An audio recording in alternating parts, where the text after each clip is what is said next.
Hi friends, నేను మీ Roshini Rachel. అందరికీ happy Ugadi. ఈరోజు మనం చేసుకోబోయేది ఉగాది పచ్చడి. ఎలా చేసుకోవాలో నేను చెప్తాను. ఫస్ట్ మనమైతే చింతపండు రసం వేసుకోవాలి. తర్వాత వేపిన శనగపప్పు, కొబ్బరికాయ, మామిడికాయ, అరటిపండు, మనకు కావాలంటే అల్లం కూడా వేసుకోవచ్చు, వేప పువ్వు, బెల్లం మరియు ఉప్పు వేసుకొని బాగా కలుపుకుంటే ఎంతో చక్కనైన ఉగాది పచ్చడి రెడీ అయిపోయింది ఫ్రెండ్స్. మీరు ఇలా ఇంట్లో తయారు చేసుకోండి ఫ్రెండ్స్. ఎంతో టేస్టీగా ఉంటుంది, పుల్లగా తీగా ఉంటుంది ఫ్రెండ్స్. ఇప్పుడైతే మనం ఒక బౌల్లో సర్వ్ చేసుకుంటున్నాము.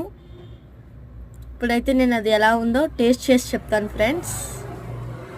ఇప్పుడైతే నేను టేస్ట్ చేశాను, చాలా బాగుంది ఫ్రెండ్స్. నాకైతే నప్పింది. మీరందరూ కూడా ఇంట్లో ట్రై చేసుకోండి. మన ఛానల్ సబ్స్క్రైబ్ చేయండి, లైక్ చేయండి, షేర్ చేయండి, కామెంట్ కూడా చేయండి friends. Once again happy Ugadi to all. Bye friends.